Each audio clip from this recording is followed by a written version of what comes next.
what it is about the headaches or the pre-syncope, but it's been aggressive lately, which is weird and annoying because it started getting worse since I took off the heart monitor. So it's like my body was on its best behavior while I was being tested to see what was wrong with it. Anyway, I like K-pop Demon Hunters more than I care to admit. Like, we're told up front that the patterns are pretty much representing shame, but I also love how the movie shows the patterns representing shame. Like, Rumi doesn't always have the same amount of patterns on her all the time. Like, when she's young, they start like just a little bit on her arm, and then as she gets older, that starts to spread. But if you watch the movie several times, which I have, you'll notice that not every clip of her is the same as the last time you've seen her. Like, later in the movie, even though she normally is covered in scars, like from like arms up, there will be clips within a montage where she's wearing a short sleeve. But as her shame grows, she gets more of these patterns. And I love this because it shows that how you feel about yourself isn't going to be consistent, and it isn't going to change consistently. It's going to vary from day to day. That's just realistic. And remember how as soon as she started seeing Golden within the crowd and she started realizing she's so close to getting rid of her patterns, her shame actually grows because she's fueled by her shame. It's kind of like how with an atom, when it has 7 electrons, it becomes unstable because it's so desperate for the 8th electron. She's so desperate to get rid of her patterns, which increases her shame, which is why the shame is growing in the form of patterns. So she starts to lose her voice. It's kind of like a vicious cycle, very unfair cycle. But her voice starts to get better as she starts to accept herself more because she's speaking to Jinu more often. And you'll also note that her hands aren't normally covered in patterns, but then during the song Free, there are patterns all over her hands as she reaches out to Jinu for him to take. And my interpretation of this is that she's allowing someone else to hold her pain. She's sharing her history and her trauma and her fears with someone else. She's literally allowing him to hold that for her. He can't fix it. He can just let her be seen. I'm also just in awe of how the music in this movie actually shows the progression of the mental state of the characters. And like each individual song is like a lot darker than it seems. Like even Soda Pop is actually, from my interpretation, a little bit more dark than it maybe seems to be. But like at the very beginning, the first song that we're introduced to with Huntrix is How It's Done, which feels very surface level compared to their other songs. It's very like establishing these characters. It's kind of like badass. They use that song to show their strengths. As both a writer and a musician, I'm staring at the lyrics right now, and I like how It's Done is very much focused on sound in both the lyrical sense as well as the actual sound of the song. Like body on body, I'm naughty, not even sorry, and when you pull up, I'll pull up a little late to the party. Like they focus a lot on how things sound and like the repetition. Like those are literary techniques that revolve around sound. But also, mind you, when it comes to the lore of this film, the hunters have like magical voices, and that's like a huge part of how they fight the demons. So this song is very much establishing that. Plain and simple, rather surface level. And then a lot of their lyrics pertain to sound, like hear that sound ringing in your mind, whole world playing our sound, turning up, it's going down, knocking you out like a lullaby, hear our voice unwavering till our song defeats the night, making fear afraid to breathe till dark meets the light. That section of the song is very resemblant to the kind of the magic song. We are hunters, voices strong, slaying demons with our song, fix the world and make it right when darkness finally meets the light. I like how layered these meanings are. Also, I will be coming back to the line till the dark meets the light because I think that that's significant throughout the whole, what's the word for, what's movie? I know words, I'm a writer. They do in fact try to stifle fear and get rid of fear with the intention of exiling and banishing all these demons permanently. And this is what they think dark meets the light means. Or at least most of the people in this film that understand the rhyme at least think that dark meets the light is like a fight where light wins. But from my understanding, as the movie progresses, it becomes more known that instead of it being a fight, it's that they're recognizing the dark needs to come to the light. Darknesses of people, the dark parts, the jagged edges. It's literally stated within what it sounds like, which, remember what I said, how it's done is all about sound. And then they finally conclude with this is what it sounds like, where they finally discover themselves. What are you doing? Stop, I'm not even on tea. I will discuss what it sounds like later, but first we need to continue going in order. I'm trying to keep myself organized. It's not going so well, but I'm still trying. Within the first time that they perform Golden, they are exposing themselves just a little bit. They are showing who they are, but they're only hinting at it to the rest of the world. Like, it's quite clear, I would say, what Zoe and Mira are talking about, though it's not given in explicit detail. Rumi's is a little bit more hidden to the general public, but she's talking about the fact that she feels very isolated because of her situation. And as they're practicing to open up and perform this song live for the first time, Rumi gets choked up, literally. And I like how what they're talking about in Golden ties in quite well to the scene where they're at that clinic with the doctor that gives them the tonics. And I know that the guy is kind of, not a real doctor or whatnot, but I love what he says. In order to heal a part, we have to understand the whole, because that is true for a lot of things, but I find it especially true when it comes to self-worth, because most of us who understand that we have self-worth issues, we understand a lot of it isn't logical, but you have to unravel why you feel that way in order to move forward. So you really do need to understand your whole self in order to heal that small part or seemingly small part of you. And it's also really important within the confines of the movie, because Rumi was so ashamed of herself and had such low self-esteem and self-worth because only a part of her was loved. And it wasn't until her whole self was revealed that she felt seen and loved and accepted. It's quite lovely foreshadowing in a humorous way, and it's also pretty important to how we understand the Huntrix characters, because we see in Golden that Zoe seems to struggle with her sense of identity and where she belongs. We know that she was born in America, but she now lives in Korea. And the not knowing where she stands also applies to other aspects of her life, where she thinks that she's too much in some ways, but not enough in others. Hence why that was the line that was used against her when she was being hypnotized before the Sacha Boys concert. The line, "You're too much and not enough." Because it's not just talking about her personality, which I think that line is meant to make us think. It is also talking about that other struggle with her identity. Like, it feels so vague, but it's such a perfect line for her. Golden also reveals that Mira has a little bit of a tragic backstory about being called a problem child. We're not really given any details as to why, except being told that she was more wild. That wildness could refer to a lot of different things. Like, to me, it sounds like she's rebelling in some way, shape, or form. However, that rebellion may not even be intentional, as in she could be neurodivergent, or maybe she's queer, or maybe she was called a problem child because she didn't have a good childhood because her parents weren't great, and maybe Mira saw through that, so they dubbed her as a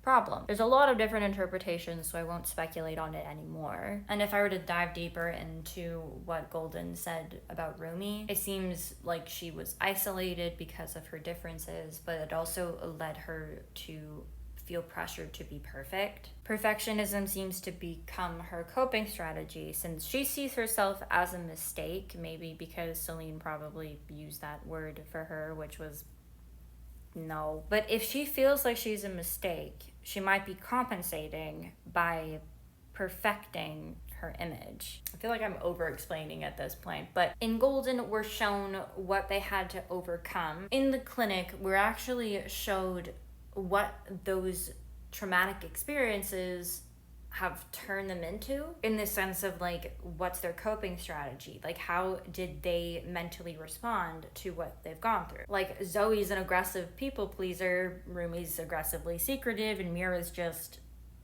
aggressive. Although I will say it is pretty obvious that she has gone to therapy, because you remember that scene where they're all opening up to each other? Yeah, no one speaks like that unless they're in therapy. But to be more specific, Zoe just puts so much effort into trying to be what her friends need from her. She's very expressive in order to mold herself into what's required for her to be accepted in any setting. And she clearly has fears about not meeting that expectation. Meanwhile, Mira just kind of shuts down her emotions so that she doesn't explode and lose her family. She doesn't reveal a lot about herself, presumably because it was revealing things about, her wild side that made it so that her family didn't want her there anymore. And then Rumi hides all of her secrets up front because Celine convinced her that those secrets would make her unlovable. It's no coincidence that these three work together as a trio. It's because they all really need therapy. And because their fear of losing people for various reasons is something they share. So the next song is Soda Pop. It's disguised as this upbeat pop song, but it also could be literal, like in a disturbing way, because the demons are in fact drinking up the souls like soda pop. The imagery of that giant soda bottle that says 1000% you is like a pretty obvious tip towards this. It's like masked within this really upbeat, catchy tune, but it's just an allegory for murder. But even underneath that, I feel like there's a further metaphor to decipher here. Personally, I think that soda pop, when you erase the murder thing, is about unhealthy coping strategies, which is funny because it's placed right after that scene within the doctor's office, which is kind of showing how the three of them cope. You could see soda pop like it's about adopting an obsession to distract you from something negative, or it could be describing substance abuse or some other negative adaptive behavior. But I'm partial to interpreting it in a very particular way of when some people kind of use a person as their distraction. So they become so enticed with this person and obsessed with this person that they can't stop thinking about them, and they use that as a distraction. Or similarly, you are trying to prove yourself to this one specific person, or like you would do anything for this one person. Like if I run through these lyrics, don't want you, I need you to fill me up. I got a feeling that you could be everything that I need. Every sip makes me want more. Take a big bite, want another bite. I'm empty, you feed me. When you're in my arms, I hold you so tight, can't let go, not tonight. Like, I don't know about you, but that sounds like unhealthy coping strategies. And the one line that I think is really important, because I need you to need me, I'm empty, you feed me, are really important in the context of this movie, because when it comes to self-worth, there's a lot of people that pin their self-worth on other people. And for a lot of people, definitely not speaking from experience, the ability to be needed or to be useful, some people use that as a measure of how much they're worth. But in case no one's ever told you this, you are more than what you can give to other people. I would also like to note that it's Zoe and Bobby that are the most intrigued by the song Soda Pop, because as we've established, Zoe is a very big people pleaser, and Bobby's my favorite character, so I can't help but talk about him briefly. We are given nothing about his backstory. However, it's quite clear that he just wants to be useful to Huntrix, but I feel like it's pretty obvious that the reason why those two are the most easily affected by the shoulder popping is the fact that they both need other people to need them to feel whole. Oh, and on the topic of Bobby, I told you he's my favorite character. I want to talk about him. Maybe this isn't going to be brief. There's a moment where he's watching a video by the Sasha Boys and they say something like, "We need you," and he like lights up. I think that this is trying to show what Bobby's mental health is looking like. He wants to be useful, he wants to be needed. Note how sad he seems when he brings out all of those snacks, like last minute pick-me-ups, like before the Idol Awards, because he wants them to feel better and he feels sad that they're sad. Soda Pop goes hand in hand with your idol, which I'll get to in a few minutes. But before I move on, one last note about Soda Pop. The Sasha Boys aren't the ones taking the souls from people. It's the other demons. The Sasha Boys' job is to get people obsessed with them rather than obsessed with Huntrix, so that the demons are able to enter the living world. So when the Sasha Boys are singing this, they're being truthful when they say, "I need you to need me," because without the fans, they are going to continue hearing the demon voices in their head. Well, Genu in particular, he literally needs these people to need him so that he's able to get rid of the bad thoughts, which is like a literal demonstration of how coping strategies work. Like, he's obsessing over people, needing them to need him so that he's able to get rid of the bad thoughts. I'm reading way too much into this. Next, we'll move on to Takedown, which I think is an interesting song in the lineup. I love the way that Takedown sounds, though I will say the lyrics feel a little bit different than any of the other songs because they're a lot more rushed and they're a lot more abstract and they have less imagery. Takedown has a lot of filler words and what I like to call empty phrases, which is kind of like my way of saying, if you look at the phrase, you understand what it means, but if you try to like look further, deeper inside of the phrase, there isn't anything there. Like, so sweet, so easy on the eyes, but hideous on the inside, whole life spreading lies, but you can't hide, baby, nice try. Like, that's pretty literal. Like, there isn't another way to interpret that, and that's what I mean by it's empty, which there isn't inherently anything wrong with using that kind of line, but like, cause I see your real face and it's ugly as sin, time to put you in your place cause you're rotten within. That's like the same thing repeated twice. Like, Takedown is not as lyrically clever as their other songs, probably because their anger kind of makes it so that they're just spitting out the first thing that comes to mind, which is pretty realistic. When you're angry, it's harder to think about what you're saying. When you feel attacked and you want to attack back, it's not necessarily like the most eloquent of words. Takedown reflects how they're feeling. Strangely, I think that one of my favorite moments of the movie is when they're singing Takedown during one of the times they sing Takedown a lot. But when they're on the train, they're singing because in this world they have to be singing while they're fighting. Like that, it's not like musical logic, like this is actually happening, it's not in their heads. But Rumi says the lyrics, a demon with no feeling don't deserve to live, and she's like kind of realizing that maybe she doesn't believe that. And it's like, yes, progress, good job, Rumi. It's like she has this sudden realization that that thought was wrong. Like, maybe she actually does deserve to live. And it's like Genu said, all demons do is feel. We'll get back to that. And the reason that Rumi knows this now is because she's been talking with Genu and seeing that he's still just a person. So what she's been taught about people like her is all wrong. She deserves to live a happy life, and this is the first time it started to sink in for her. I won't do a deep dive into what free means because it's pretty self-explanatory. It's about trauma, and like, there isn't really another way around that. Although I will say I love the line, all the damage that might make me dangerous. I love it. That has a lot of meanings beyond just demons. Also, speaking of demons, how funny is it that like this movie is about fighting demons who are only demons because they have demons in their head? Hello.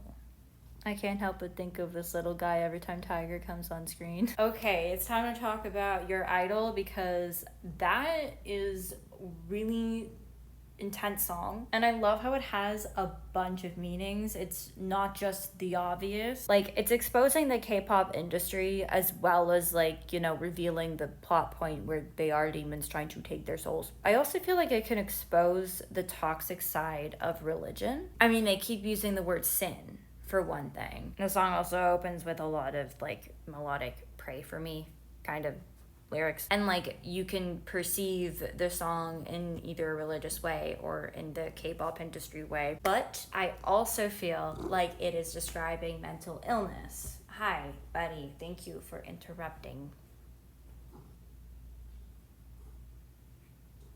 Big stretch. Like, if you listen to the lyrics and then imagine those lyrics as they're being told, like it's that voice in your head that comes from your anxiety, your OCD, depression, BPD, whatever. Like, you know that voice that's in your head that like screams at you for various reasons, and if it gets out of control, it can rule your life? Just me?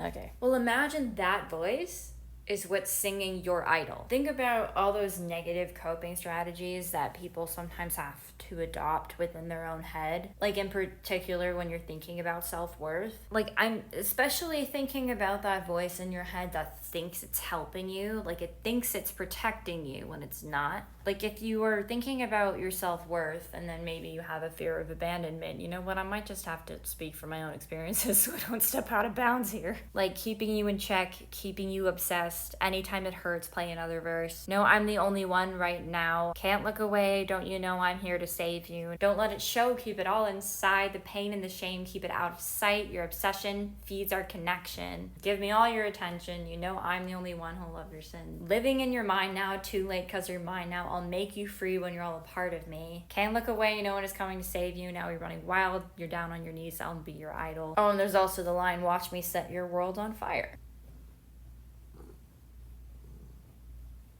It's kind of hard to think about all of those dark thoughts when there's a cat in my room. Like, even if you don't have that voice, like, try to imagine this for a second. If you have anxiety and that voice is telling you, like, don't do this, do that, like, refrain from this, or you have OCD and that voice is telling you you can't eat that, you can't wear that, you have to, like, tap your knuckle against something. Like, I don't know about you, but that voice in my head always likes to rationalize it and tell me that what they're doing is to keep me safe, or that they're the smart one. Like, it's kind of behaving like it thinks that it has to be my idol. Now, I'm willing to bet that wasn't the intended interpretation, considering it feels like a very relatable song to me personally, but, you know, it's just something to think about, perhaps. Anyone who thinks that the name of K-pop Demon Hunters, the movie, is a little off, I would invite you to think about the rest of the movie. Like, it's pretty perfect considering that both Soda Pop and Your Idol are, like, unassuming songs. Even, you could argue Golden is unassuming. But, like, the songs tell you what's going on above the surface, and this movie has consistently been like, you have to look a little harder to see what's underneath. It's even addressed in the next song I have to discuss what it sounds like, show me what's underneath. Okay, you can be an ASMRist later. I'm trying to film my own video right now, thank you. Actually, before I get to the last song, when Rumi goes to Celine and, you know, she's asking her to kill her, it's a little dark. And I feel, okay, sir? Like, the fact that Celine was like, everything I was taught told me you were wrong, like, that feels awfully familiar. The fact that she's like, why couldn't you accept me? Why couldn't you love me? All of me. That hurts. It also ties back into what I mentioned earlier about the whole, you need to see the whole in order to heal a part, because none of this bad stuff would be happening had Rumi been accepted by Celine initially. If she wasn't meant to feel ashamed of her patterns, then it wouldn't have become such a weighted burden for Rumi to carry for her entire life so far. The patterns wouldn't even have grown if not for the shame. Okay, so for what it sounds like, I just have to say I love the lyrics. Why did I cover up the colors stuck inside my head? I should have let the jagged edges meet the light instead. Show me what's underneath, I'll find your harmony. The song we couldn't write, this is what it sounds like. That's good. Because, like, the point of a musical is to tell the story through the music, and they did it with pop songs. I mentioned before, let the jagged edges meet the light instead, is kind of playing back to the whole when darkness finally meets the light, because in other words, the three of them had to let their darknesses, like their issues, their traumas, they all needed to come to light and be seen in order for them to finally make the song that would free everybody. And the Hanmin that they created wasn't golden. They created a new one that was more colorful, because they're accommodating the fact that there is much more diversity. Hey, buddy. Hi.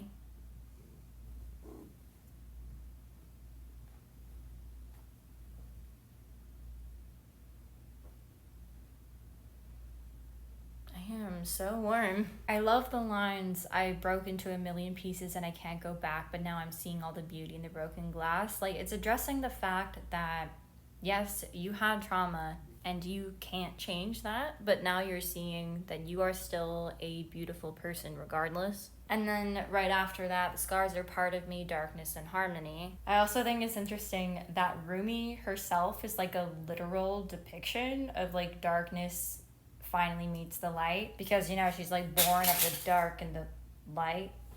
Dude, did you seriously just knock over all of that? And that's even how the song ends. Truth after all this time, our voices all combined with darkness meets the light. This is what it sounds like. When they finally let the darkness come forward to the light is when they finally found the strength to save more than just themselves, the world. So we were cowards, so we were liars, so we're not heroes, we're still survivors, the dreamers, the fighters, no lying, I'm tired, but dive in the fire and I'll be right here by your side. I really like that. I'd also like to point out the line, we listen to the demons, we let them get between us. They meant that in both the literal and figurative sense, and that's really funny to me.